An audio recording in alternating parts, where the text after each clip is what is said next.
اس سفر حج میں پڑوسی ملک کے ایک بہت بڑے عالم، صاحب نسبت، بزرگ، اللہ سے تعلق رکھنے والے، اور جن کی دعاؤں میں اللہ نے تاثیر رکھی ہے،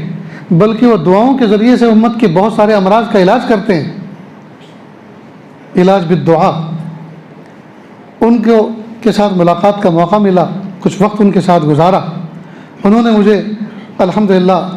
اس دعا کی اجازت بھی دی، دعا پڑھ کر دم کرنے کی اجازت بھی دی۔ تو اس میں سے ایک دم میں آپ کو سناتا ہوں، اور آپ تمام لوگوں کو اس کی اجازت بھی دیتا ہوں۔ آپ اس کو پڑھیں، آپ اس کا اہتمام کریں، کوئی مشکل نہیں ہے۔ اور شیاطین کے دشمنی کے یہ جو تینوں ہدف ہیں، یعنی جسم، صحت،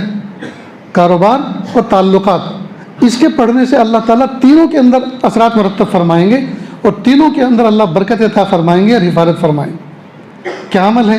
سنیں اور دل کے کانوں سے سنیں۔ پہلے بسم اللہ الرحمن الرحیم پڑھیں، درود شریف پڑھ کر، ٹھیک؟ بسم اللہ الرحمن، پہلے بسم اللہ الرحمن الرحیم، پھر درود شریف، سمجھے؟ پہلے بسم اللہ، پھر درود شریف، اس کے بعد اعوذ باللہ، بسم اللہ کے ساتھ سورہ فاتحہ۔ یہ شروع سے لے کے آخر تک جتنی بھی چیزیں بتائی جائیں گی سب ایک ایک باری پڑھنی ہے۔ بسم اللہ پڑھنی ہے، پھر درود شریف پڑھنا ہے، پھر اعوذ باللہ بسم اللہ کے ساتھ سورہ فاتحہ پڑھنی ہے، پھر صرف بسم اللہ کے ساتھ آیت الکرسی، اور صرف بسم اللہ کے ساتھ تینوں قل هو اللہ احد، قل اعوذ بالفلق، قل اعوذ بالناس۔ اس کے بعد ایک چھوٹی سی دعا ہے، ایک سطر کی، یا عزیز یا حمید یا ذل عرش المجید، یا عزیز یا حمید یا ذل عرش المجید، اصرف عنا شر کل جبار عنید۔ اصرف عنا پر یعنی مجھ سے دور فرما، ہم سے دور فرما، اس کا معنی یہ ہے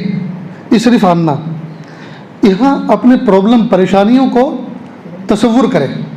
مثلا بیماری ہے اس کا تصور کرے، کاروبار میں پریشانی ہے اس کا تصور کرے، کوئی ناجائز مقدمے لدے ہوئے ہیں ان کا تصور کرے، جی، یہ تعلقات میں خرابی ہے اس کا تصور کرے، اصرف عنا شر کل جبار عنید، اور پھر آخر میں درود شریف، اور یہ پڑھ کر اس کے بعد ہاتھوں کو ایسے پھیلائے جیسے دعا میں پھیلائے جاتے ہیں، اور ان پر دم کرے، لیکن دم کیسا کرے؟ جس میں تھوک کے ہلکے ذرات بھی شامل ہو، اس طرح سے، یعنی ایک تو ہے پھونک مارنا، یہ تو پھونک مارنا ہوا، اور یہ جو میں نے دوسرا بتایا اس طرح، اس میں تھتکارنا ہوا، پھر سر کے پیچھے سے لے کے آگے تک پورا چہرہ، پھر دائیں بغل کے نیچے سے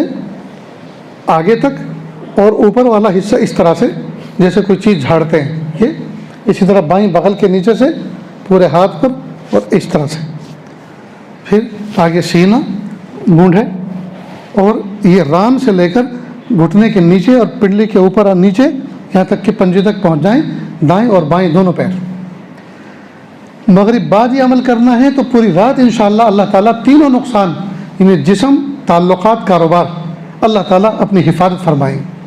اور فجر کے بعد پڑھیں گے تو انشاءاللہ پورا دن اس میں حفاظت میں رہیں گے۔ تو کریں گے نا دوستو انشاءاللہ؟